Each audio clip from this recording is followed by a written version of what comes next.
Hey. So we are on The Drink. Drink.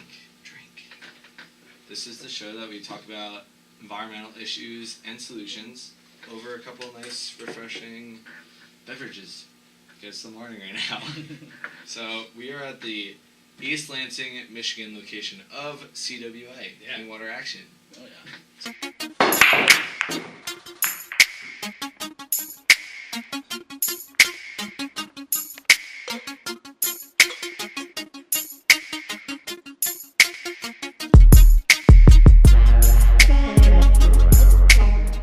How's it going, guys? It's going great. Thanks for having us on. Yeah, no worries. Thanks for coming on the show. Absolutely.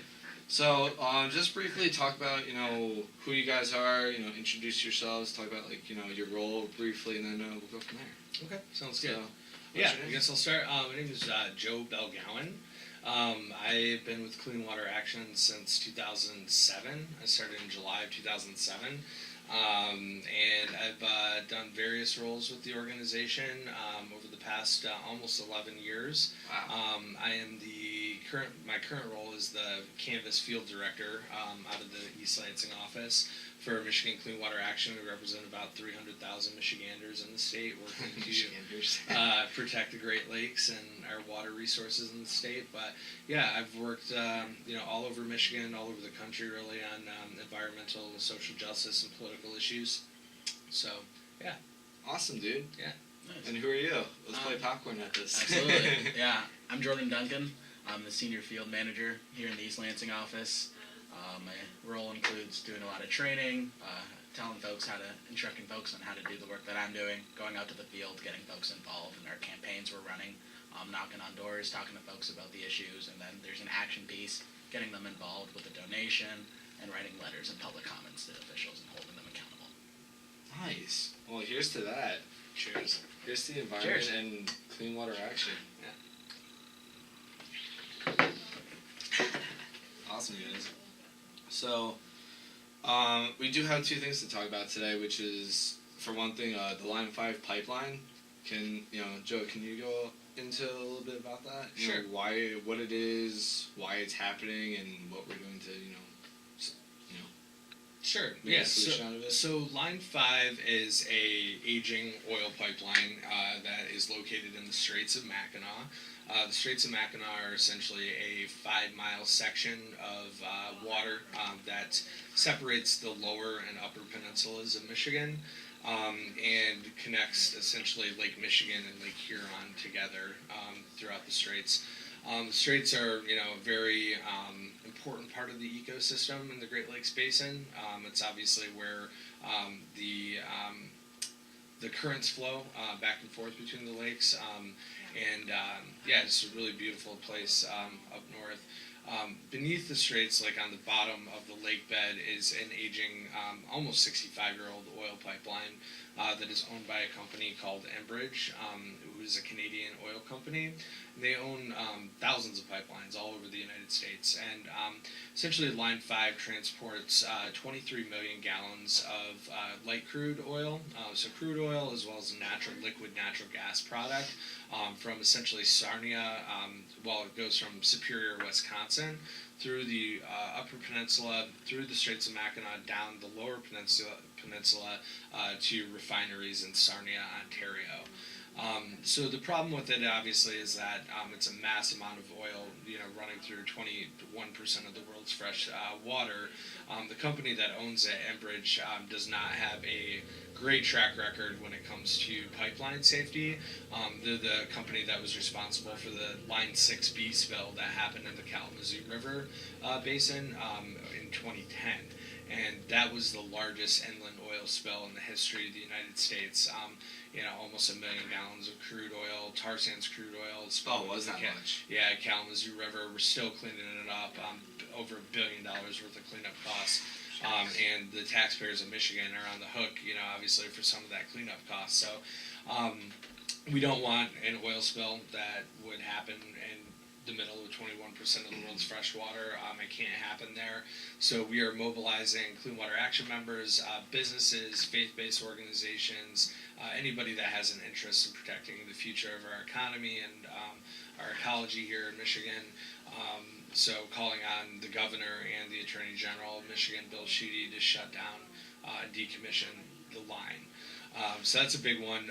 When they shut it down, obviously our stance as an organization is that, our members and residents of Michigan, our job is to protect the Great Lakes and not to, let some multi-billion-dollar multinational corporation know how to get their product to market.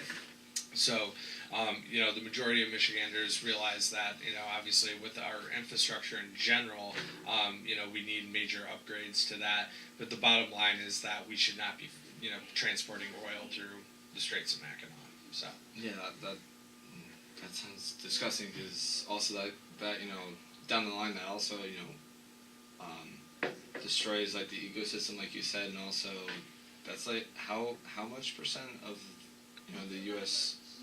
water resource is like Michigan and like about 21% of 21, right? Yeah, and fresh water is here like in Michigan and the Great Lakes Basin. So, and Michiganders are right in the middle of it all. It's our job to make sure that it's here for our kids and our grandkids and future generations of people of this state. So.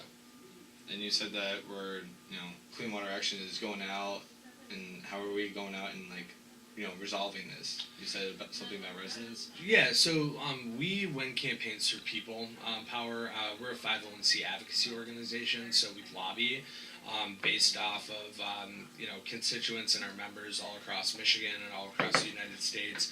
Clean Water Action got started back in the 70s surrounding the passage of the Federal Clean Water Act. Before then, there was a very loose patchwork of federal regulations dealing with water contamination policy in the United States. And the Clean Water Act in 72 really brought all that together to have a comprehensive piece of federal legislation that outlined what was acceptable and what was not for polluters. So yeah, we get our strength through our membership, through our members. They're the folks that are writing their elected officials, the folks that are giving money to the organization. Clean Water, we don't accept money from major corporations or polluters or the parties or politicians. It's all individually citizen funded, which makes it really powerful because unfortunately in our political system, money talks in Lansing and in Washington D.C. I feel like that's like everywhere too, though. Everywhere, right? Yeah, exactly. When you hear lobbyists, you think of, oh yeah, these guys are taking elected officials out for steak dinners and taking them out to the golf course. That's not what we do. Our strength lies in the fact that when we go down to meet with elected officials, it's not just myself or Jordan, meeting with a lawmaker. It's 250, 300,000 Michiganders behind us, and that's what makes us powerful as an organization.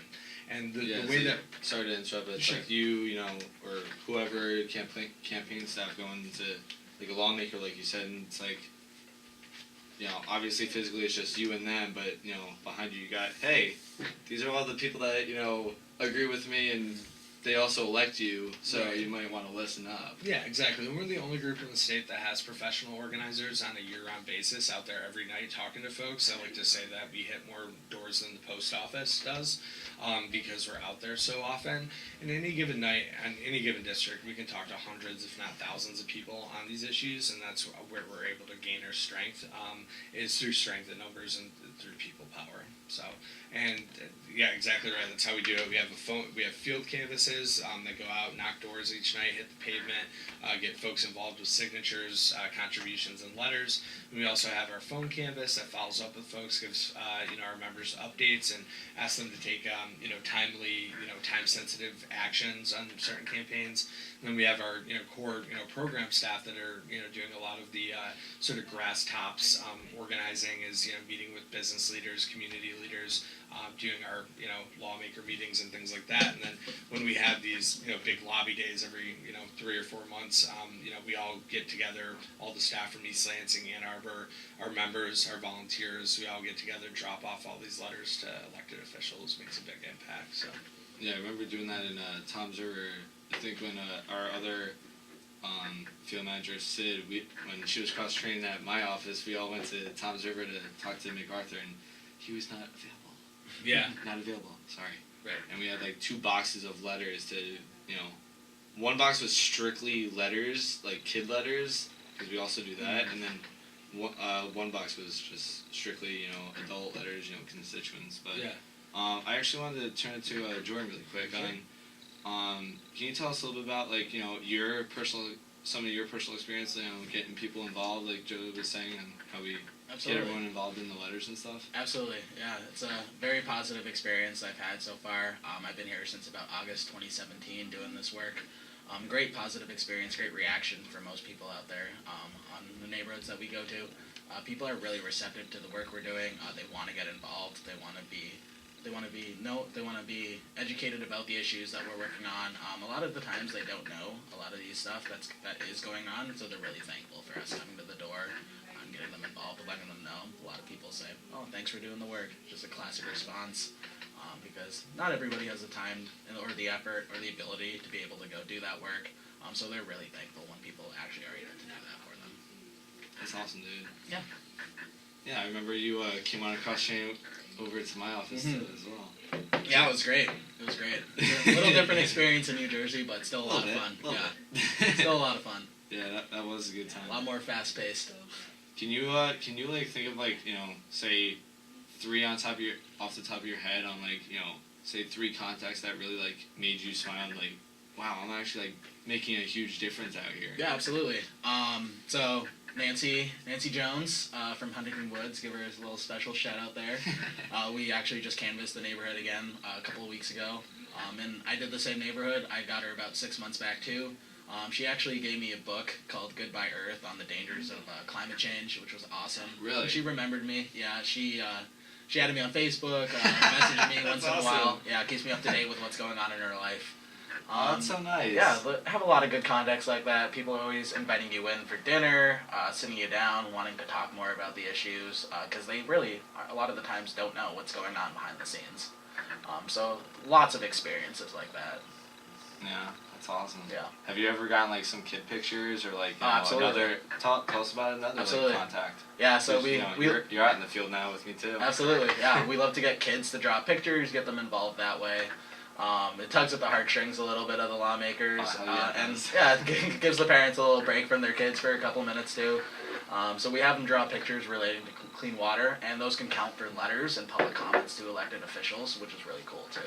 That's so sick, dude. Yeah. What's like the name a couple like kid pictures that you ever gotten? Yeah, my favorite one was somebody had a picture of clean water on the beach and them and their family enjoying the sun and playing, and then another one of dirty water with all the dead fish on the top of the lake, and then people being poisoned on the side. It's pretty funny. Kids are pretty cut and dry. They don't really play around. So it's going to be like this or going to be like black this. and white right here. Yeah, absolutely. That's awesome. I still remember. I'm not sure if you were there at Long Branch office when I want to say it was Nate. Well, one of my other coworkers got a huge picture of that turtle. Yeah. You were there? Yeah. I remember that. Yeah, you were there because it's like this one kid went so all out on this. He like drew a whole entire turtle, like colorful purple, greens, blues, reds, all of it, and it was like so detailed. And we like hung it up. It was like, wow, just like it was astounding. It's awesome. It was Remember stunning, dude. It was awesome. Yeah, those kids' pics are great. Yeah. What's like the best kid pic you ever got, or any kind of letter? I really like the letters we get from like professors or people that are like involved, kind of on a in-depth level that will sit down and actually write a thorough letter to their elected officials. Those make a huge impact. Kids pics, love the kids pics. There's some good ones over the years for sure. Do you, like off the top of my head, I'm not sure if like you remember, but there was this one kid picture, and I think I actually got it last week since I've been here. I've been here for 3 weeks, and on a cross train just like Jordan, and I think there was one kid picture that I got, and it was like kind of like a beach scene, like Jordan said, and on the back of it said like Titan. The kid's name was Titan, and the kid his picture was just like keep our water clean, and then it said age 8. I'm like this is awesome. Like this like, but they're also younger than us, so it's like another generation. But it's just like it's so cool when because obviously kids, especially with the next topic we're gonna talk about, poopy water and stuff like that. you say poop, and all of a sudden all kids just like go Just wild. light up. So, Yeah, they absolutely. just light up. It's so funny. And speaking of poop, we're actually working on another campaign right now, or it's pending the whole what's it called, the Flint Crisis, right? Yeah, the Flint Crisis is, not so much sewage, but lead contaminants. Obviously it's been going on for the past 4.5 years in Michigan. It's, internationally known crisis.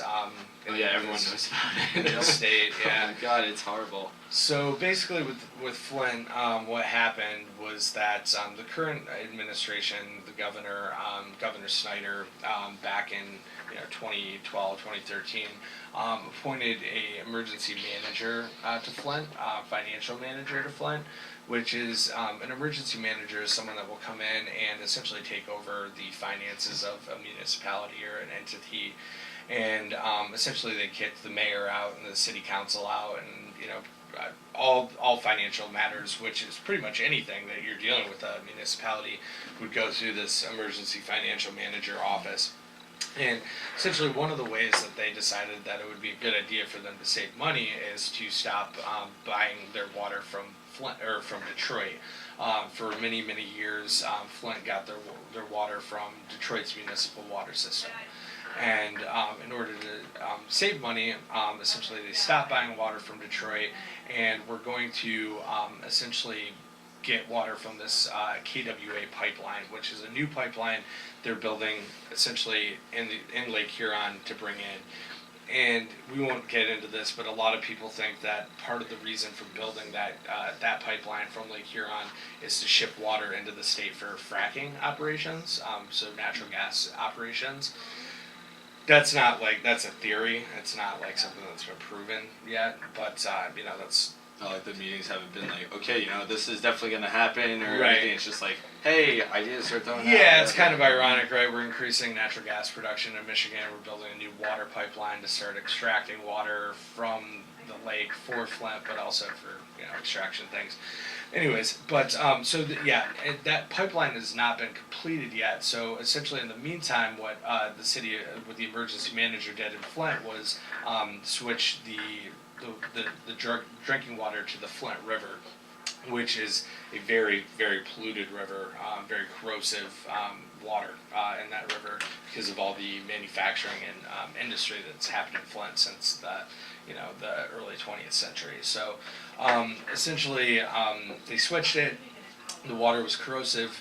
The corrosion in the water corroded lead pipes, lead service lines, and then lead in people's homes, and essentially flushed the whole system, the entire city full of lead. They didn't know about it for years, and there was cover-ups, and we're still dealing with the crisis today. Clean Water Action in 2016 was able to organize in 90 house districts all across the state. We have 110 house districts in Michigan.